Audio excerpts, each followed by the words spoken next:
Assalamualaikum dan salam Sarawakku sayang. Anda bersama saya Hafizah Munirah Mahrab dalam Buletin Ukas edisi petang 8 Julai 2020. Tumpuan berita, Sarawak akan mempunyai tenaga yang mencukupi bagi memenuhi permintaan bekalan elektrik setelah siapnya projek empangan hidroelektrik Baleh. Empangan yang akan beroperasi sepenuhnya pada 2026 itu adalah selari dengan hasrat Kerajaan Sarawak untuk menjadikan Sarawak sebagai negeri ekonomi berpendapatan tinggi menjelang 2030. Malah empangan hidroelektrik Baleh ini juga akan bergabung dengan kilang tenaga hidro Sarawak yang lain seperti Batang Ai, Murum dan Bakun bagi melonjakkan lagi aspirasi Sarawak untuk menjadi pengeluar tenaga elektrik terbesar. Bagi meninjau gambaran sebenar, Ketua Menteri Datuk Patinggi Dr. Abang Haji Abdul Rahman Zohari Tun Datuk Abang Haji Openg pada Selasa telah mengadakan lawatan ke projek pembangunan infrastruktur strategik terbesar itu.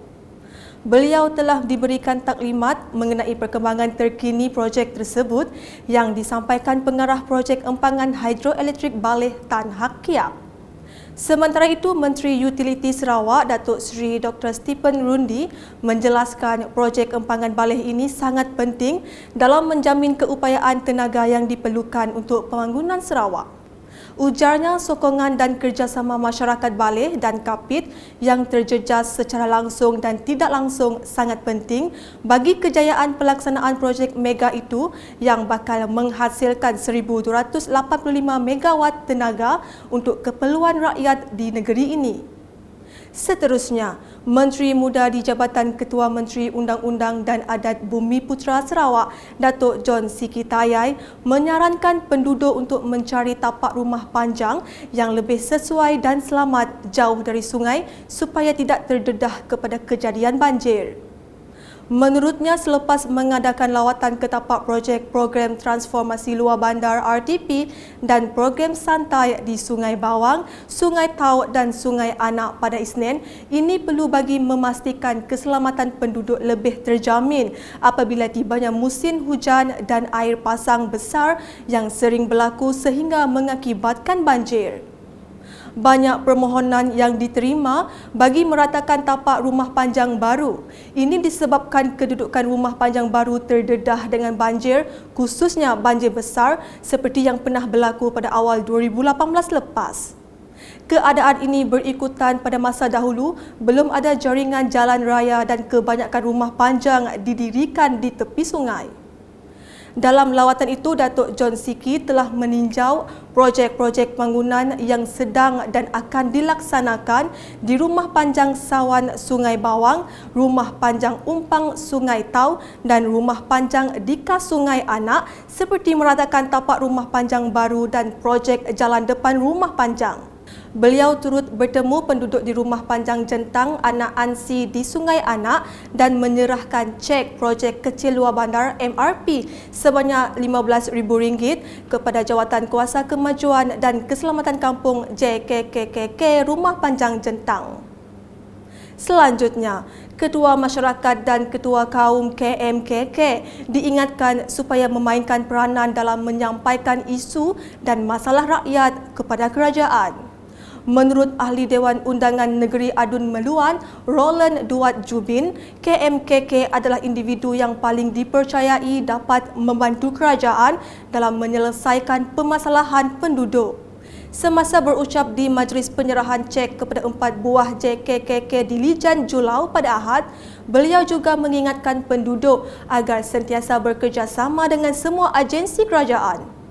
Dalam pada itu, Roland Duat turut meminta penduduk Rumah Panjang bersabar sekiranya berlaku kelewatan pelaksanaan projek transformasi luar bandar RTP disebabkan pandemik COVID-19 yang melanda seluruh dunia. Pada majlis itu, beliau telah menyerahkan cek keseluruhan berjumlah RM23,000 kepada JKKK Rumah Langan Ujan, Rumah Seragam Awin, Rumah Bayang Jamu dan Rumah Mamat Bagol.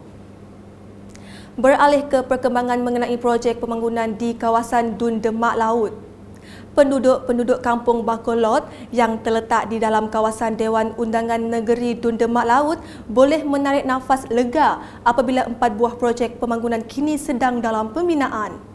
Ahli Dewan Undangan Negeri Adun Demak Laut Dr. Hazlan Abang Hibni selepas meninjau beberapa buah tapak projek program transformasi luar bandar RTP di Kampung Bacolod baru-baru ini berkata kesemua projek-projek pembangunan ini sedang dalam pembinaan dan berjalan lancar mengikut jadual.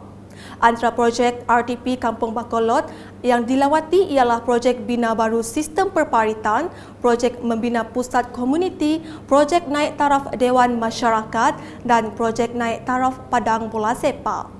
Jumlah keseluruhan projek RTP Adun Demak Laut di Kampung Bacolod ini berjumlah RM510,000. Berikut pula, Residen bahagian Kuching, Sherina Husaini telah menyerahkan bantuan kepada mangsa kebakaran di Kampung Sileng, Melayu, Lundu. Beliau telah menyampaikan bantuan sebanyak RM2,000 yang telah diluluskan oleh Yayasan Sarawak kepada mangsa kebakaran Mahadaci Ali. Berikutnya, sebuah premis kediaman yang menjadi pusat membekal dan menjual cecair pembasmi kuman hand sanitizer tiruan telah diserbu penguatkuasa Kementerian Perdagangan Dalam Negeri dan Hal Ehwal Pengguna KPDN HEP Sarawak pada Khamis. Dalam kenyataan media KPDN HEP Sarawak pada Selasa, pihaknya bersama pengadu yang merupakan pemilik cap dagangan berdaftar telah menyerbu sebuah premis kediaman di Batu Tiga, Kuching kerana disyaki membekal dan menjual hand sanitizer tiruan jenama Saraya. Dalam operasi pada 2 Julai tersebut, pasukan penguatkuasa KPDN HEP Sarawak telah menyita barangan tersebut untuk siasatan. Ujar KPDN HEP Sarawak lagi, kes ini disiasat di bawah Seksyen 102 Akta Cap Dagangan 2019. Sekiranya disabitkan kesalahan, pihak yang terlibat boleh dihukum denda tidak melebihi RM15,000 bagi kesalahan pertama dan RM30,000 bagi kesalahan kedua jika melibatkan pertubuhan perbadanan.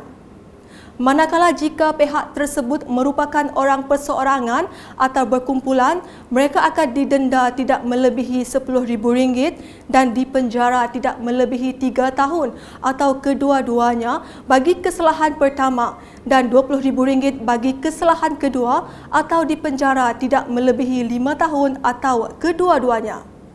Sekian bersama saya Hafizah Munirah dan kru penerbitan. Ikuti berita berikutnya pada edisi malam.